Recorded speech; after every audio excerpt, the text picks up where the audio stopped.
제가 얼마 전에 제 딸이랑 산책을 하다가 사진을 찍었습니다. 그리고 그 사진을 챗 GPT라고 여러분 들어보셨죠?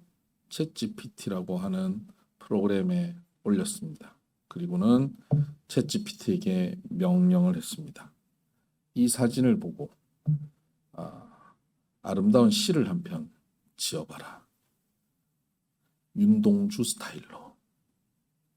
그랬더니 너무 아름다운 시가 나오는 거 있죠. 여러분, 요즘 AI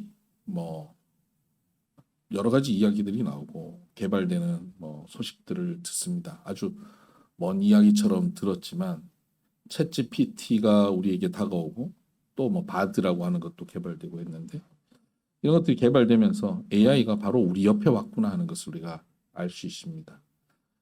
이런 여러 가지 현대 문명들의 발전을 보면서 참 편한 세상이 됐구나라는 생각과 함께 우리들은 굉장히 두려워지고 있습니다. 이러다가 AI에게 우리 모든 인간들이 대체되는 건 아닌가라는 생각이죠. 옛날에는 이 과학이 발전하면 우리 사람들이 갖고 있는 역할 중에 가장 일반적인 또 노동력이 가장 단순한 노동력을 갖고 있는 사람들부터 대체될 거라고 생각했지만 챗 GPT가 개발되고 나니까 그게 전혀 다르다는 생각을 하게 됐습니다. 이게 단순 노동자가 아니라 굉장히 지적 수준이 높이 요구되는 자리부터 대체되어지고 창의적인 역할을 하던 직업군도 바뀔 수 있다는 것을 사람들은 깨닫게 된 겁니다. 그러면서 사람들은 두려워합니다. 열심히 내 능력을 개발하고 준비하였는데 한순간 내 능력이 무용지물이 되는 것 아닌가 하는 그런 두려움 속에 빠집니다. 우리 어려서부터도 그렇게 공부를 했고 자녀들도 공부를 시키고 능력을 개발하려고 합니다. 그 능력이 있어야 이 세상을 살아간다고 생각했기 때문입니다. 근데 우리의 능력보다 몇 배, 아니 몇 천 배, 몇 만 배 이상 뛰어난 대체자가 등장하고 있는 겁니다. 이런 세상 속에서 우리는 과연 능력 있는 삶을 살 수 있을까요? 능력이 과연 의미가 있을까요? 능력 있는 그리스도인으로 살 수 있는 길이 있나요? 오늘 능력 있는 그리스도인으로 사는 법에 대한 말씀을 좀 나눠보려고 합니다. 바울이 고린도 지역이라는 곳에서 그가 전도를 시작할 때였습니다. 바울은 언제나 자신만만하게 담대하게 복음을 전하던 사람이었습니다. 그는 능력자였습니다. 그는 유대교 전통에도 아주 능력 있게 깨닫고 지식을 갖고 있는 사람이고 또 헬라 문화권에서 공부를 했기 때문에 그리스 철학에도 아주 능통한 사람이었습니다. 언어도 능통했고 박식했던 사람입니다. 어디를 가도 이렇게 주눅 드는 사람이 아니었습니다. 그런데 그가 전도 여행을 다니다가 몇 번의 실패를 경험하고 특별히 아테네라고 하는 지역에서 그 자신 있게 전하였지만 아무런 결실도 가지지 못하고 그가 고린도 지역으로 들어왔을 때 고린도 지역 사람들은 너무 거칠고 자신이 지금까지 상대했던 지식인층과는 또 다른 차원의 사람들이었습니다. 그 당시에 많은 사람들이 고린도 지역 사람들은 아주 야만적이고 음란하고 세속적이다. 그렇게 생각했습니다. 그 사람들에게 상식적으로 합리적으로 말한다고 별로 통하지 않을 것 같은 그런 사람들에게 다가가 복음을 증거하려고 하니까 바울이 고린도전서 2장 3절 이하에 그가 뭐라고 표현하고 있냐면 내가 너희에게 전도할 때에 내가 약하고 두려워하여 심히 떨었다라고 말하고 있습니다. 너희들에게 전도할 때 내가 심히 떨었다. 약하고 두려워서. 자기가 자기 능력으로 하기에는 너무 두려웠다는 거예요. 능력의 부족함, 능력의 한계를 경험한 겁니다. 우리가 능력의 한계를 경험할 때 우리는 얼마나 두렵습니까? 내가 과연 이것을 해낼까 하는 염려 가운데 빠지지 않겠습니까? 그때 그 바울은 이어서 이렇게 말합니다. 내 말과 전도함이 아름다운 지혜의 말에 있지 아니하고 성령의 나타나심과 능력으로 하였다라고 그가 말합니다. 그는 자기의 지식을 총동원해서 자기의 능력을 가지고 말하고 그들에게 전하고 그들을 설득하려 하지 않고 성령의 능력이 나타남으로 그들에게 전도했다라고 고백하고 있습니다. 그 일로 인해서 그는 그곳에서 귀한 사명을 감당하게 되고 불가능해 보이던 그곳에 고린도 교회가 세워지고 아주 부흥하는 교회가 서가는 것을 보게 됩니다. 우리는 우리의 능력의 한계에 부딪힐 때 우리는 두렵습니다. 염려합니다. 불안합니다. 물러서고 싶습니다. 때로는 능력으로 할 수 없는 상황이 되면 좌절합니다. 그런데 성도는, 그리스도인들은 우리의 능력으로 사는 것이 아닙니다. 우리는 하나님의 능력으로 사는 것입니다. 성경에 나오는 많은 인물들은 능력 있는 영웅을 보여주는 내용이 아닙니다. 세상에 많은 그 위인들은 그 사람이 얼마나 위대한가, 그 사람이 얼마나 능력이 있는가를 보여주는 내용들이지만 성경에 나와 있는 인물들은 그 사람이 얼마나 위대한가, 그 사람이 얼마나 능력이 있었는가에 초점이 있지 않습니다. 그 사람이 초라하고 연약했음에도 불구하고 그가 하나님을 온전히 의지하였을 때 능력 많으신 하나님, 전능하신 하나님께서 그 초라한 사람을 통하여 얼마나 놀라운 역사를 이루셨는지를 보여주는 것이 성경의 이야기입니다. 오늘 우리의 삶도 마찬가지입니다. 내가 얼마나 능력이 있어서 이 불가능하고 어려운 상황들을 내 능력으로 헤쳐나간다냐가 우리의 삶의 스토리가 되어서는 안 되는 겁니다. 우리는 연약하고 초라하지만 우리는 언제나 능력의 한계에 부딪히지만 한계 없는 능력을 가지신 하나님께 내가 의지하면 하나님의 능력이 우리에게 나타나 그 능력으로 하나님의 놀라운 역사를 경험하고 살았다 하는 것이 저와 여러분의 삶의 스토리가 되기를 주의 이름으로 축복합니다. 하나님은 죽어가는 우리를 겨우 건지셔서 생존케 해서 천국이라는 곳에 겨우 넣는 그런 하나님이 아닙니다. 우리는 하나님의 구원을 죽어가는 우리를 겨우 건져서 천국에 들어가게 해주시는 정도로 생각하는데 착각입니다.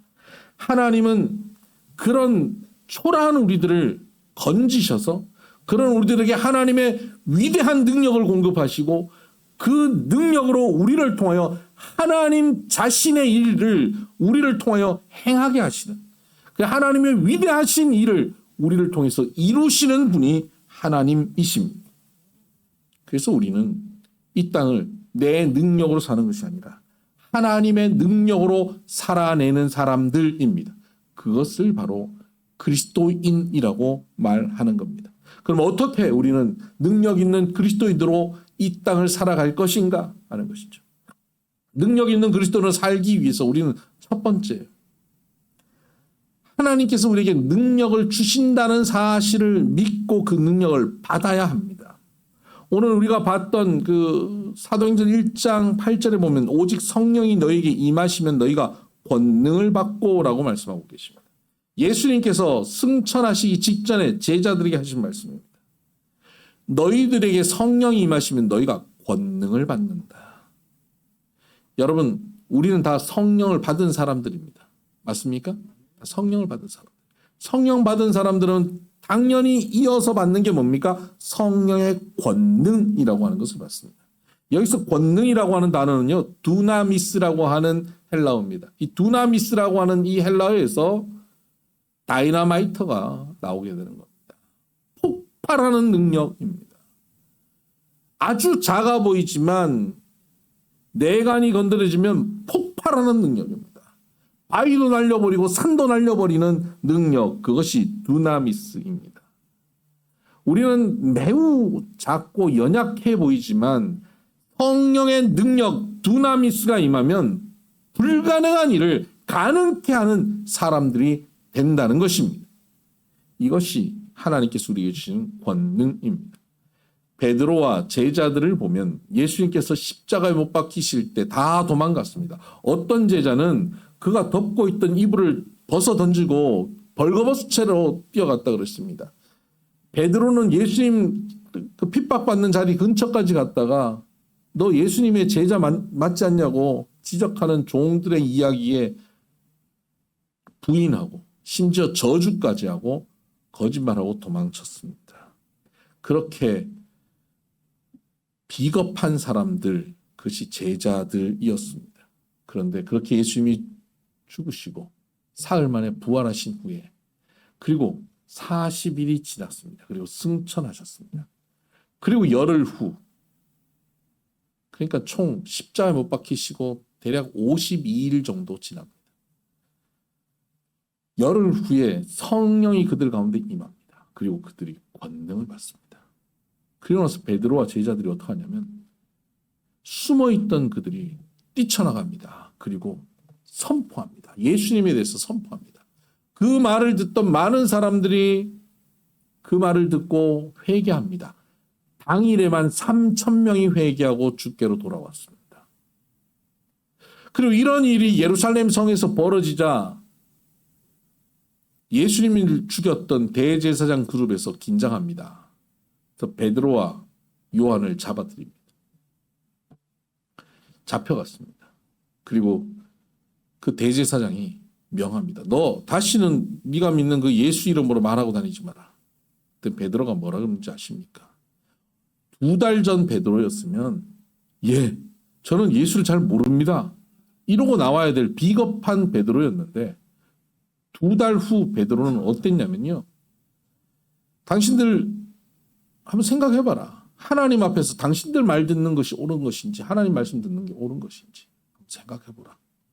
당당히 두 눈 부릅뜨고 그들 앞에 선포할 때 그들이 어떻게 할 바를 알지 못합니다.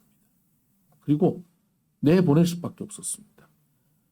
베드로에게 없었던 그 용기가, 그 지혜가, 그 담대함이 베드로에게 나타납니다. 이것이 성령의 능력이 아니면 무엇으로 설명할 수 있겠습니까? 여러분 예수 믿는 사람들 가게나 사업장이나 가정에 들어가면 가장 많이 걸려 있는 성구가 있습니다. 빌립보서 4장 13절이죠. 내게 능력 주시는 자 안에서 내가 모든 것을 할 수 있느니라. 아멘입니까? 근데 그렇게 걸어놓고 자꾸 염려하고 근심하는 사람들 많습니다. 내게 능력 주시는 자 안에서 내가 모든 것을 할 수 있느니라. 이것은 하나님께서 우리에게 주시는 약속입니다. 하나님의 능력이 공급되면 모든 것을 할 수 있습니다. 우리의 능력으로 하는 것이 아니라 하나님의 능력으로 하기 때문에 능치 못할 일이 없는 겁니다. 성경에 있는 인물들 연약했습니다. 모세는 하나님이 명을 주셨을 때 두려워 떨었습니다. 나는 못합니다. 하나님 좀 뽑을 만한 사람을 뽑으세요라고 하나님께 핀잔합니다. 그런 모세가 하나님의 능력이 임하자 마른 지팡이 같은 그가 그들의 민족을 이끌고 애굽을 깨뜨리고 나와 40년 동안 그들을 인도합니다. 학교도 못 다녔던 요셉, 노예 생활, 감옥 생활만 했던 요셉이 어느 날 총리가 됩니다. 여러분, 요즘도 나라의 장관이 되고 총리가 되고 정치인이 되면 옆에서 그 사람 잡아먹으려고 다 덤벼듭니다. 청문회하고 저 사람의 흠을 잡아서 넘어뜨리려고 다 덤벼듭니다. 그 당시에 어디 족보도 없던 노예 출신 요셉이 총리가 되었을 때 당시의 정치인들은 아무 생각 없이 내버려 뒀을까요? 잡아먹으려고 덤벼들었을 겁니다. 그런데 그 가운데 그것을 완전히 통치해내고 나라와 그 주변까지 완벽하게 다스리는 능력이 요셉의 능력이 아닙니다.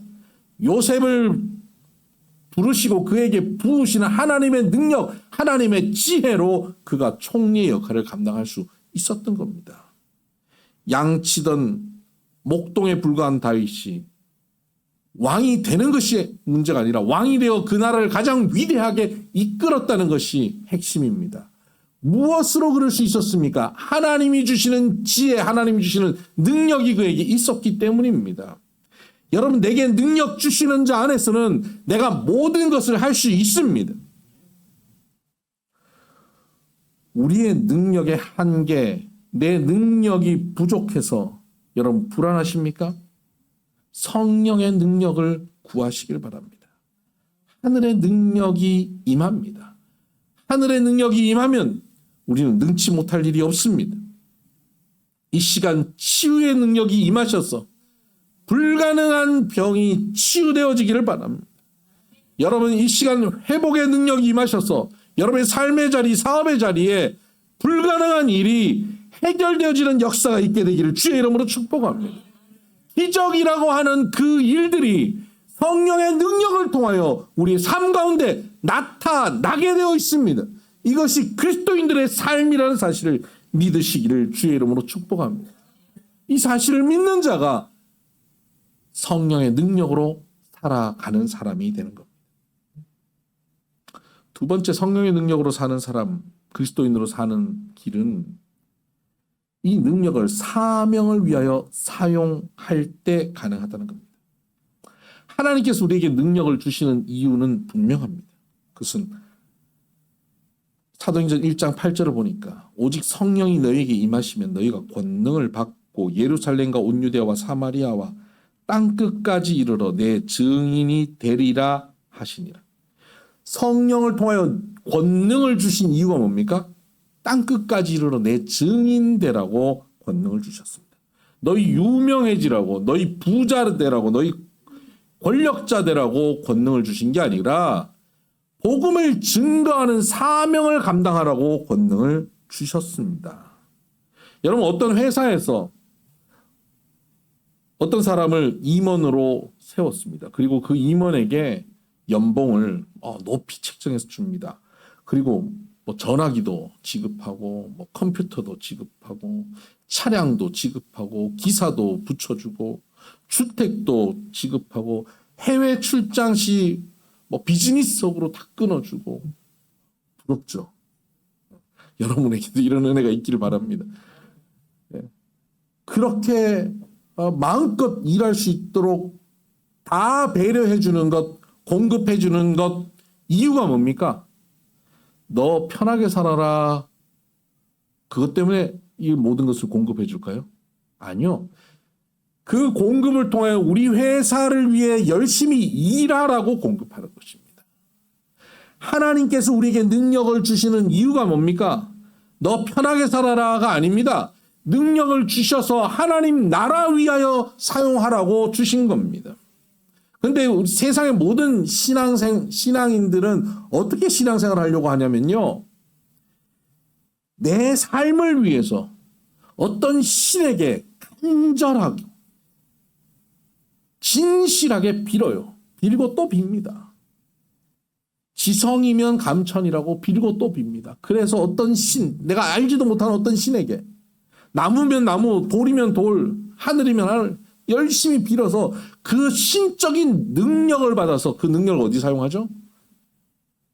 나를 위해 사용하는 거예요. 이게 이 세상의 종교입니다. 이 세상의 신앙입니다. 기독교 신앙은 전혀 다른 것입니다. 기독교 신앙은 하나님께 능력을 구해요. 그 능력을 받습니다. 그리고 그 능력을 하나님이 나에게 주신 사명을 위하여 사용하는 것입니다. 이 능력을 나를 위해 사용하는 게 아니에요. 나의 행복을 위해서 하나님의 능력을 사용하는 게 아니에요. 하나님의 능력이 내게 임해서 하나님께 내가 쓰임받는 거예요. 세상의 종교는 저 신의 능력을 내가 받아서 신을 이용해서 내가 행복해지는 것이 세상의 종교라면, 우리는 신의 능력을 받아서, 하나님의 능력을 받아서 내가 하나님께 쓰임받는 것, 그것이 기독교입니다. 그리스도인들은 모름지기 이렇게 하나님께 쓰임받는 삶을 사는 것입니다. 그러면 먼저 그의 나라와 그의 의를 구하라. 그리하면 이 모든 것을 너에게 더하시리라고 말씀하셨습니다. 그 사명을 향하여 나가면 우리의 필요한 것들은 다 채워주신다고요. 그 임원에게 회사가 다 지원해 주듯 하나님께서 하나님의 나라를 위하여 헌신하고 그 사명을 위하여 달려가는 이에게 필요한 것들은 다 공급하여 주시는 겁니다. 하나님의 능력으로 말입니다. 그래서 우리는 하나님의 능력으로 살아가기 위해서는 능력이 얼마나 있느냐, 어떤 능력이 생겼느냐, 이것보다 더 초점을 맞춰야 되는 게 뭐냐면 하나님께서 지금 내게 바라시는 사명이 무엇인가 하는 것입니다. 그 사명을 향해 내가 달려가야 한다. 그 사명을 향하고 방향을 맞추는 것, 이것이 내 능력이 얼마나 많으냐보다 더 중요한 것입니다. 사명을 잃어버린 채 능력에만 집중하면 그건 기복신앙이고 세상의 종교가 되는 것입니다. 사명을 발견하면 지금 능력이 없어도 상관없습니다. 사명을 발견하면 그 사명을 향해 나갈 때 능력은 공급되는 겁니다. 여러분, 회사에서 어떤 프로젝트가 분명히 주어지고 그 프로젝트를 향해서 열심히 나가면 회사가 그것을 지원하지 않겠습니까? 마찬가지예요. 우리 하나님께서 내게 프로젝트를 주신 거예요. 사명을 주신 거예요. 그 사명을 발견하고 달려가면 하나님께서는 그 사명에 필요한 능력을 공급하시는 거예요. 성경에 보면 재밌는 이야기가 하나 나오죠. 예수님께서 많은 사람들을, 무리들을 광야에서 가르치고 계셨습니다. 말씀을 듣느라 이들이 임의도 거르고 계속 말씀을 들었습니다. 광야에는 가게도 없고 식당이 없습니다. 배고팠습니다. 예수님께서 이들이 배고픈 것을 아시고 제자들에게 말씀하십니다. 너희들이 이들에게 먹을 것을 주라. 그럽니다. 제자들이 황당해합니다. 예수님, 우리가 가진 것은 보리떡 5개, 물고기 2마리밖에 없습니다. 우리만 해도 예수님 포함해서 우리 제자들 12명, 13명의 장정들이 먹기에도 지금 부족한 양이 보리떡 5개, 물고기 2마리가 우리의 능력의 전부입니다. 예수님께서는 제자들에게 사명을 주셨어요. 저들을 먹이라고 하는 사명 주셨습니다. 근데 제자들의 초점은 어디 있었냐면 예수님이 주시는 사명보다도 현실적인 내 능력에 있는 거예요. 사명 좋아요.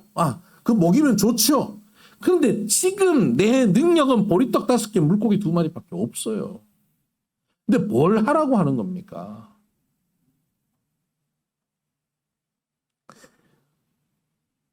여러분, 세계 선교사 대회 300명 이불 300개 준비하라는 사명을 하나님이 내게 주시는데 지금 우리 교회 재정이 제일 어려울 때입니다. 하나님, 이불이요?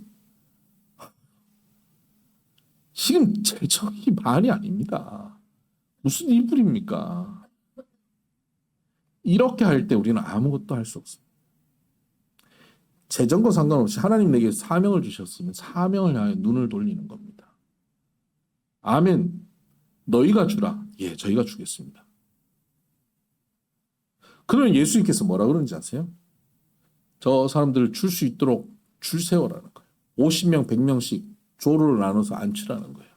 앉혔어요. 너희가 갖고 있는 거 가져와라. 저희 갖고 있는 거 요것밖에 없는데 보리떡 5개, 물고기 2마리.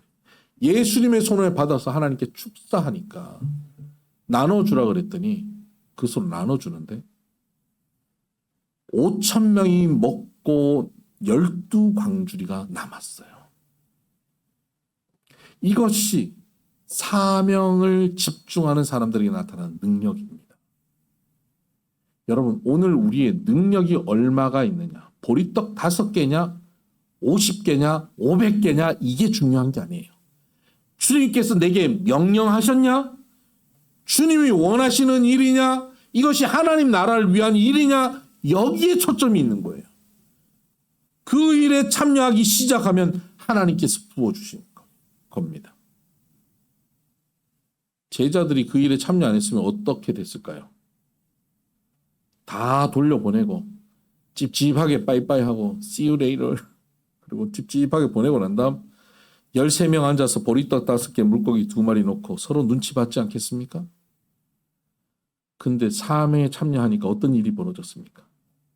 5,000명 먹이고 12광주리가 남았습니다. 12광주리 누구 겁니까? 12제자. 제자들이 다 한 광주리씩. 예수님은요, 그 한 광주리에서 11조를 드리는 거죠. 예수님 한 광주리에 넘치게 먹고 남습니다. 능력은 이렇게 나타나는 겁니다. 능력 있게 사는 그리스도인들은 이렇게 사는 거예요. 내 능력에 초점을 맞추고 사는 것이 아니라 사명에 초점을 맞추고 살면 하나님의 능력이 우리에게 넘치게 부어지는 것입니다. 이 능력이 우리 가운데 실질적으로 나타날 때 우리는 어떻게 해야 이 능력이 나타나는가 하는 거죠. 그것이 마지막에 우리가 집중해야 할 것입니다. 어느 날 예수님께서 길을 가시는데 예수님이 황당한 얘기를 하십니다. 갑자기 사람들이 막 둘러싸고 사람들이 가운데 밀려가는 거예요. 요즘 그 연예인들 아이돌 가면 애들이 막 몰려들잖아요. 꼭 그와 같은 상황이에요. 예수님이 가는데 사람들이 막 이리 밀치고 저리 밀치고 해요. 근데 예수님이 갑자기 멈춰서서 돌아보면서 황당한 얘기를 하십니다. 누가 내 몸에 손을 댔다. 내 옷을 만졌다. 아니 예수님 여기서 예수님 옷 안 만지는 사람이 없습니다. 다 예수님 옷 만졌습니다. 아니다. 누군가 내 옷을 만졌고 내 능력이 내게서 빠져나갔다. 여러분 예수님의 능력이 빠져나갔다는 거예요. 하나님의 능력이 흘러나갔다는 거예요. 누군가에게. 많은 사람이 예수님 옷을 만졌는데 그 많은 사람들 모두에게가 아니라 누군가 한 사람에게 나간 거예요. 그 중에 혈루증 12해 동안 혈루증을 앓은 여인이 있었습니다. 그가 많은 의원에게 괴로움을 당했으나 낫지 못하고 고통 가운데 있었습니다.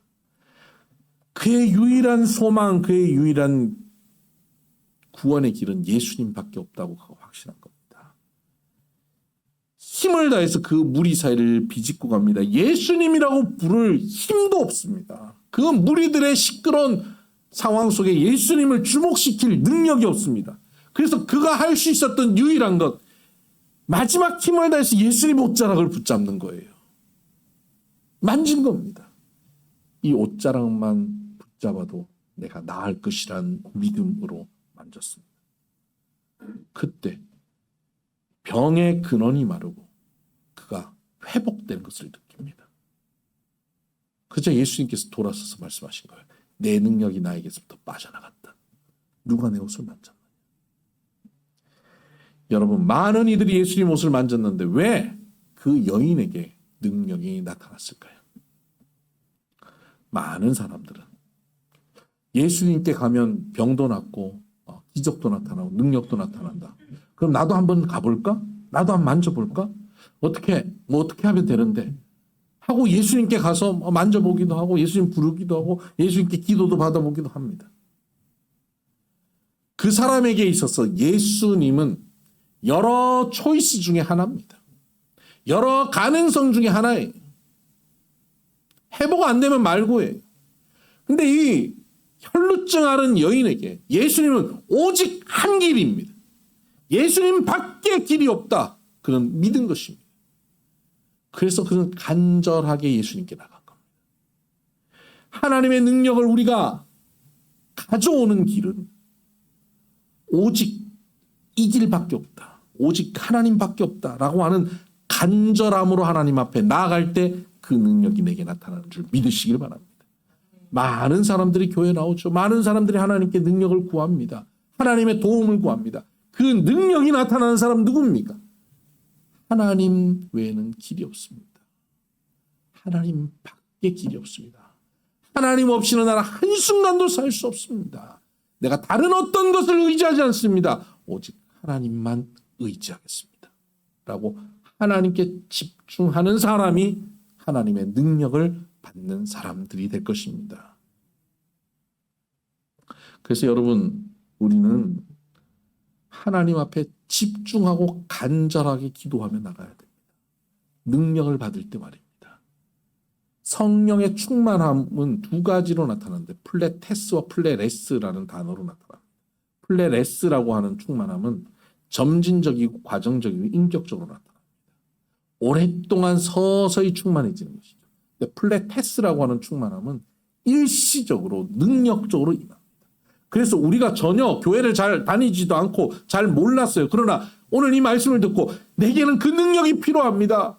주여 그 능력을 주시옵소서라고 간절하게 주님 앞에 기도하고 나가고 순발력 있게 뭐 1시간 2시간도 아니에요. 2분 3분 간절하게 주님 앞에 기도할 때 플레테스의 충만함, 하나님의 능력이 그 자리에 임하는 거예요. 제가 자주 하는 것은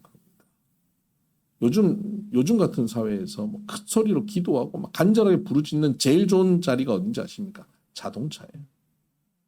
찬양 크게 틀어놓고 집중해서 기도. 2분 3분 간절하게 기도할 때 그때 내게 없는 능력이 주어지는 것을 경험합니다. 실제로 몸이 지칠 때도 그렇고요. 지혜가 없을 때도 그렇고 어떤 일에 대한 불안함과 염려가 있을 때도 그렇습니다. 하나님 앞에 간절하게 집중적으로 기도하는 순간 내게 없는 능력이 임하는 것을 경험합니다. 여러분 순발력 있게 집중적으로 하나님 앞에 기도하십시다. 주님 외에는 길이 없다라고 구하며 나가십니다. 내게 없는 두나미스 하나님의 능력이 내게 임할 것이고 그 능력으로 사명 감당할 때에 그 능력은 더하여질 것입니다. 그리고 그 능력으로 우리는 하나님께 영광 돌리며 살아가게 될 것입니다. 내게 능력 주시는 자 안에서 내가 능치 못할 일이 없다. 내가 모든 것을 할 수 있다라고 담대히 고백하고 사는 능력으로 사는 그리스도인 될 줄 믿습니다. 기도하십시다.